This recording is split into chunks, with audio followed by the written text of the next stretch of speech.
Hello friends, नमस्कार। स्वागत है आपका हमारे चैनल पर। शुरुआत करते हैं। पहला क्वेश्चन है, which fundamental right protects people from forced labour. लोगों को बंधुआ जबरन श्रम से कौन सा मौलिक अधिकार संरक्षण देता है? और आपके ऑप्शंस है और इसका सही उत्तर है right against exploitation. Article 23 and 24 जो है वो prohibition of child labour and prohibition of women traffic and forced labour से संबंधित है। अगला क्वेश्चन है, who is the head of the municipal corporation. नगर निगम का प्रमुख कौन होता है? तो हर साल कहीं ना कहीं तो म्युनिसिपल कॉर्पोरेशन का इलेक्शंस होते रहते हैं। तो जो इलेक्शंस होते हैं उसमें उनका जो हेड होता है कौन होता है? और ये ऑप्शन से आपके सही उत्तर है मेयर। जो मेजॉरिटी पार्टी है उनका जो लीडर होता है वो मेयर बनता है। अगला क्वेश्चन है, which fundamental right was added later to the constitution. संविधान में बाद में जोड़ा गया कौन सा मौलिक अधिकार है? ये चार ऑप्शन है, right to equality, education, freedom, religion. और इसका सही उत्तर है राइट टू एजुकेशन। आरटीई जो आया था, is a fundamental right in India that guarantees free and compulsory elementary education to all the children between the ages of 6 and 14। जो छोटे बच्चे होते हैं जो 6 साल से 14 साल, सो उनके लिए एक राइट टू एजुकेशन एक फंडामेंटल राइट बना दिया गया है ताकि उनको अच्छी शिक्षा प्राप्त हो सके। और ये जो है 86th amendment act of 2002 to the Indian constitution के द्वारा ये अधिकार दिया गया है। अगला क्वेश्चन है, who is the ex officio chairman of the Rajya Sabha. Rajya Sabha के पदेन अध्यक्ष कौन होते हैं? या ऑप्शन है president, prime minister, vice president, speaker. और सही उत्तर है C, vice president. The vice president of India serves as the ex officio chairman of the Rajya Sabha. और उनका जो मुख्य जो रोल होता है to preside over meetings, ensure orderly conduct of business and uphold parliamentary procedures. तो ये जो है वाइस प्रेसिडेंट के अपार्ट फ्रॉम वाइस प्रेसिडेंट वो राज्यसभा के अध्यक्ष भी होते हैं। और हाल ही में जो हमारे वाइस प्रेसिडेंट बने हैं श्री सीपी राधाकृष्णन, सितंबर 12 2025 से कार्यरत हैं अभी इस पद पर। अगला क्वेश्चन है, who appoints the governor of states. राज्यों के राज्यपालों की नियुक्ति कौन करता है? ये चार ऑप्शन है आपके और इसका सही उत्तर है president. President the governor of A state is appointed by the president of India under article 155 of the constitution. और जो अपॉइंटमेंट जो होता है वो council of union council of minister के एडवाइस पर ही उनकी नियुक्ति होती है। और उनका टर्म ऑफ ऑफिस 5 साल का होता है आर्टिकल 156 के तहत। लेकिन उनको उसके पहले भी निकाला जा सकता है, but sir at the pleasure of the president. अगर प्रेसिडेंट को लगे कि उनका कार्यकाल में ठीक नहीं रहा, कुछ तो कमी थी, तो उनको निकाला भी जा सकता है। अगला क्वेश्चन है, which city hosted the 2025 ICC champions trophy final. 2025 ICC champions trophy final की मेजबानी किस शहर ने की? ये चार ऑप्शन है और इसका सही उत्तर है A, Dubai. ICC champion trophy final was held at Dubai International Cricket Stadium March 9 2025 को, जिसमें इंडिया ने न्यूजीलैंड को 4 विकेट से हराया था। अगला क्वेश्चन है, Who won the 2025 Africa cup of Nations. Africa cup of Nations किसने जीता था? एक फुटबॉल टूर्नामेंट है जो अफ्रीका में हर 2 साल होते हैं। और अफ्रीका कप ऑफ नेशंस पिछले साल सेनेगल ने मोरक्को को 1-0 से हरा करके वो कप जीता था। और ये इसका जो आयोजन जो था वो मोरक्को में हुआ था। अगला क्वेश्चन है, which team did India beat in the women's cricket world cup 2025 final. तो महिला क्रिकेट विश्व कप फाइनल में भारत ने किस टीम को हराया? ये ऑप्शन है Australia, England, New Zealand, south Africa. और सही उत्तर है डी, साउथ अफ्रीका को हराया उन्होंने। अगला क्वेश्चन है, what was the margin of India's win in the 2025 women's world cup final. महिला विश्व कप फाइनल में भारत की जीत का अंतर कितना था? तो इसका ऑप्शन इन्होंने ये चार दिए हैं। सही उत्तर है 52 रन्स। 52 रन से इंडिया ने साउथ अफ्रीका को शिकस्त दी। और दीप्ति शर्मा जो एक बॉलर है, उन्होंने अच्छा प्रदर्शन करते हुए 5 विकेट 39 रन दे करके फाइनल मैच में इंडिया को जीत दिलाई। अगला क्वेश्चन है, which major trophy did India win in hockey? भारत में 2025 में भारत ने हॉकी में कौन सी प्रमुख ट्रॉफी जीती? ये 4 ऑप्शंस है और इसका सही उत्तर है B, Asia cup. India beat South Korea 4-1 in the final to win the title. 4-1 से भारत ने साउथ कोरिया को हराया और ये मैच जो है राजगीर बिहार में खेला गया था। दिलप्रीत सिंह जो थे उन्होंने 2 गोल इसमें स्कोर किया। 11वां क्वेश्चन है, the process by which green plants make their own food is called. वह प्रक्रिया जिसके द्वारा हरे पौधे अपना भोजन स्वयं बनाते हैं क्या कहलाती है? ये 4 ऑप्शंस है आपके पास, रेस्पिरेशन, फोटोसिंथेसिस, ट्रांसपिरेशन, जर्मिनेशन। सही उत्तर है photosynthesis is the process by which green plants prepare their own food using sunlight, carbon dioxide and water in the presence of chlorophyll। और इस प्रोसेस में ऑक्सीजन जो है वो रिलीज होता है एज ए बाई प्रोडक्ट। अगला क्वेश्चन है, which nutrient gives us energy. कौन सा पोषक तत्व हमें ऊर्जा देता है? Proteins, fats, carbohydrates, vitamins. सही उत्तर है carbohydrates are organic nutrients that serve as the main source of energy for the body. They are made up of carbon, hydrogen and oxygen। और जो राइस, व्हीट, ब्रेड, इसमें ज्यादा मात्रा पर carbohydrates पाए जाते हैं। अगला क्वेश्चन है, which of the following is a transparent object. निम्नलिखित में से कौन सी एक पारदर्शी वस्तु है? तो ये 4 ऑप्शन है और सही उत्तर है glass. Transparent objects are materials that allow light to pass through them completely। उनके भीतर से लाइट गुजर सकती है, इसलिए उनको ट्रांसपेरेंट ऑब्जेक्ट्स कहा जाता है। So objects behind them can be seen clearly। तो आर पार देखा जा सकता है। तो एग्जाम्पल्स है clear glass, clean water, air.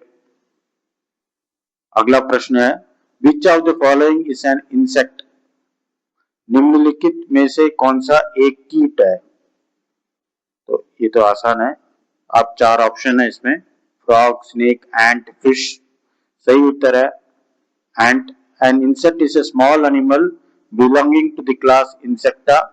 और इंसेक्ट्स में 3 पार्ट बॉडी होते हैं, हेड, थोरैक्स, एब्डोमेन। और 6 पांव होते हैं और कभी कभी 1 या 1 और 2 पेयर्स ऑफ विंग्स। और इसके जो एग्जाम्पल है एंट, बटरफ्लाई, मॉस्किटो, बी। अगला क्वेश्चन है, the food we eat is digested mainly in the. कहां पर पाचन होता है? हम जो भोजन खाते हैं वह मुख्य रूप से किसमें पचता है? ये 4 ऑप्शन है और सही उत्तर है स्मॉल इंटेस्टाइन, छोटी आंत। The small intestine is a long coiled digestive organ in the human body where most digestion and absorption of the nutrient takes place. तो छोटी आंत पर ही नॉर्मली डाइजेशन होता है। अगला क्वेश्चन है, which type of teeth are used for cutting food. भोजन को काटने के लिए किस प्रकार की दांतों का उपयोग में आते हैं? ये 4 प्रकार के हैं, कैनाइन्स, प्रीमोलार्स, मोलार्स, इंसाइसर्स। सही उत्तर है डी, कृत्रिम दांत, incisors. Incisors are the front teeth in humans used mainly for cutting and biting food. हमारे जो मुख्य 4 और 4 8 दांत जो होते हैं, जो सामने की तरफ रहते हैं, उसे इंसाइसर्स कहते हैं। तो शार्प भी होते हैं। There are 8 incisors in adults, 4 upper 4 lower. और इसी से हम कोई भी जो फूड है, फ्रूट है, उसको हम लोग काट के खाते हैं। अगला प्रश्न है, which part of the flower becomes fruit. फूल का कौन सा भाग फल बन जाता है? 4 ऑप्शन है, स्टैमेन, ओवरी, पेटल, सेपल। सही उत्तर है ovary। Ovary is part of the flower that develops into the fruit after fertilization। Fertilise होने के बाद में वो एक फ्रूट का रूप में धारण कर लेती है। This process occurs after pollination and fertilization। अगला क्वेश्चन है, What is the grid of lines drawn on a map called? मानचित्र पर खींची गई रेखाओं के जाल को क्या कहा जाता है? चार ऑप्शन है, scales, directions, latitudes and longitudes, symbols. और सही उत्तर है लैटिट्यूड्स एंड लॉन्गिट्यूड और system of imaginary lines known as geographic coordinates. इसके द्वारा हम पृथ्वी के कोई भी स्थान को वेरी एक्यूरेटली हम लोकेट कर सकते हैं। This grid system allows accurate navigation and mapping और नेविगेशन के लिए काफी यूज होता है ये। अगला क्वेश्चन है, which is the smallest ocean in the world? विश्व का सबसे छोटा महासागर कौन सा है?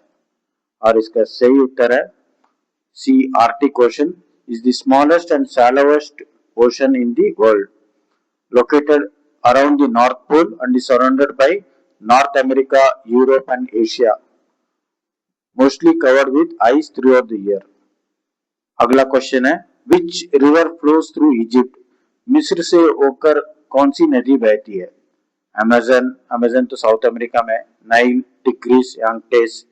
सही उत्तर है Nile river is one of the longest rivers in the world, flowing through north eastern Africa और उसकी जो लंबाई है 6650 किलोमीटर है और passes through countries like Uganda, Sudan and Egypt. चलो आगे बढ़ते हैं। 21वां क्वेश्चन है, 2025-26 में mass protest in Iran began primarily due to. Iran में जो व्यापक विरोध प्रदर्शन मुख्य रूप से किस कारण के से शुरू हुए? ये चार ऑप्शन है और इसका सही उत्तर है economic crisis and rising cost. Widespread demonstration began in late December 2025, sparked by economic hardship, especially record inflation, rising prices of food and essentials, and the sharp fall of Iran's currency. तो Iran में जो भी प्रदर्शन हो रहे थे क्योंकि वहाँ की जो करेंसी है वो वीक हो गई थी और उनके जो एकदम इन्फ्लेशन जो था एकदम बहुत ऊंचाई तक पहुंच गया था, इसलिए वहां पर प्रदर्शन हो रहे थे। अगला क्वेश्चन है, ceasefire peace deal between Cambodia and Thailand was signed in. कहां पर ये साइन हुए थे? कंबोडिया और थाईलैंड के बीच युद्ध विराम शांति समझौता कहां पर हस्ताक्षरित हुआ? और सही उत्तर है Kuala Lumpur. Cambodia and Thailand agreed on immediate ceasefire that took effect on the Noon of 27 दिसंबर 2025। तो ये एक समझौता कुआलालंपुर में हुआ। अगला क्वेश्चन है, tensions at the world economic forum were fuelled by issues regarding. विश्व आर्थिक मंच में तनाव किन मुद्दों को लेकर बढ़ा था? मतलब किस वजह से काफी टेंशन चल रहे थे? ये चार ऑप्शन है, तारीफ threats and Greenland policy, climate change denial, space exploration funding, crypto regulation. सही उत्तर है ए, तारीफ थ्रेट और ग्रीनलैंड पॉलिसी। ये अमेरिका ने जो हाल ही में बहुत सारे सभी देशों को जो तारीफ थ्रेट दिए थे, तारीफ थ्रेट और ग्रीनलैंड को कब्जा करने के बारे में भी जो उनके पॉलिसी थे उसको लेकर के बहुत टेंशन बढ़ गए थे। और ये जो वर्ल्ड इकोनॉमिक फोरम है वो 1971 में क्लॉस स्वैब द्वारा ये फॉर्म हुआ था, इसकी स्थापना हुई थी और इसका हेडक्वार्टर है जेनेवा, स्विट्जरलैंड। अगला क्वेश्चन है, the main contentious issue at COP30 was. Conference of parties 30 में मुख्य विवादास्पद मुद्दा क्या था? मतलब किस वजह से काफी विवाद बना हुआ था? उसका सही उत्तर है C, fossil fuel phase out. The biggest dispute at the 30th UN climate change conference, इसको कॉन्फ्रेंस ऑफ पार्टीज बोलते हैं, 30th कॉन्फ्रेंस ऑफ पार्टीज। इसका आयोजन बेलम ब्राजील में हुआ था। उस समय उन्होंने सभी देशों ने अग्री किया था कि एक रोड मैप बनाएंगे, जितना भी फॉसिल फ्यूल्स है, कोल, ऑयल, गैस, जिससे ज्यादा प्रदूषण होते हैं उसको कैसे फेस आउट करना है। लेकिन बहुत सारे कंट्रीज है जो इस चीजों पर अग्री नहीं करते क्योंकि उनकी जो प्रोग्रेस है, जो ग्रोथ है वो रुक जाएगा, इसलिए ये थोड़ा विवादास्पद मुद्दा रहा। अगला क्वेश्चन है, India's deep sea exploration tech plans include a submersible capable of reaching. कितनी गहराई तक जा सकते हैं? भारत के गहरे समुद्र की खोज तकनीक की योजनाओं में ऐसा पनडुब्बी यान शामिल है जो पहुंचने में सक्षम है। कितना गहराई तक जा सकता है जो भारत ने बनाए हैं? इसका सही उत्तर है B, 6000 metre indigenous woman-occupied submersible called Matsya 6000. It is designed to carry 3 people to a depth of about 6000 meters in the Indian Ocean. 6000 metre की गहराई तक 3 लोगों को वो यान लेके जा सकती है। अगला क्वेश्चन है, Vijayalaya Chola captured which city to establish Chola rule. Chola शासन की स्थापना के लिए विजयालय चोल ने किस नगर पर कब्जा किया था? और ये 4 ऑप्शन है, मदुरई, कांचीपुरम, तंजावुर, तिरुचिरापल्ली। सही उत्तर है तंजावुर। विजयालय चोला was the founder of the Imperial Chola dynasty in South India. 850 CE around उस समय पर उन्होंने तंजावुर पर कब्जा किया फ्रॉम द मुट्टरायर रूलर्स और उसको अपने कैपिटल बनाया उन्होंने। अगला क्वेश्चन है, Who built the Brihadeeswara temple at Thanjavur? Thanjavur में बृहदेश्वरा मंदिर का निर्माण किसने कराया? बहुत बड़ा मंदिर है जो शिव भगवान को समर्पित है। इसका आंसर है answer B, Brihadeeswara temple is a famous Hindu temple dedicated to Lord Shiva located at Tanjavur, Tamil Nadu. It was built by Rajaraja Chola I. अगला क्वेश्चन है, Qutbuddin Aibak belong to which dynasty? Qutbuddin Aibak किस वंश से संबंधित था? तो ये 4 है, खिलजी है, स्लेव है, तुगलक है, सैयद है। और इसका सही उत्तर है बी, स्लेव डायनेस्टिक। मामलुक भी उसको कहते हैं। Was the founder of the Delhi Sultanate and the first Muslim ruler of Delhi. He ruled from 1206 to 1210. He belonged to Saif dynasty. अगला प्रश्न है, Who defeated Humayun and captured Delhi? Humayun को किसने हराया और दिल्ली पर कब्जा किया? और ये 4 ऑप्शन है, शेरशाह सूरी, अकबर, बाबर, राणा सांगा। सही उत्तर है Sher Shah Suri. At the Battle of Chausa, where he defeated due to poor military planning and surprise tactics used by Sher Shah. तो बैटल ऑफ चौसा 1539 में जो बैटल हुआ था उसमें उन्होंने हुमायूं को हराया तो भाग गए थे। फिर से 1540 में बैटल ऑफ कन्नौज में हुमायूं को शेरशाह सूरी ने हराया। फिर हुमायूं वहां से भाग के चले जाते हैं, 15 साल के लिए एक्साइल में रहते हैं, फिर वो वापिस आते हैं। अगला क्वेश्चन है, विच गवर्नर जनरल अबॉलिश्ड सती? सती प्रथा को किस गवर्नर जनरल ने समाप्त किया? ये 4 ऑप्शन है और इसका सही उत्तर है लॉर्ड विलियम बेंटिक। 1829 में the British governor general of India Lord William Bentinck officially banned sati through legal legislation as the Bengal sati regulation. उन्होंने लीगली एक प्रथा थी, सती प्रथा, जिसमें पति की मृत्यु के बाद में जो लेडीज होती है वो अपने आप को उसमें मतलब जला देते हैं, मतलब उनको ऐसी प्रथा थी, अंधविश्वास था। उस प्रथा को उन्होंने गवर्नर जनरल ने राजा राममोहन राय के साथ मिल करके उन्होंने एक लॉ बना करके इसको खत्म करवा दिया। तो दोस्तों आज के वीडियो में इतना ही। अगर वीडियो अच्छा लगे हो तो लाइक करें, शेयर करें और चैनल को सब्सक्राइब जरूर करें। मिलते हैं नेक्स्ट जीके सेशन में। Thank you so much, all the best.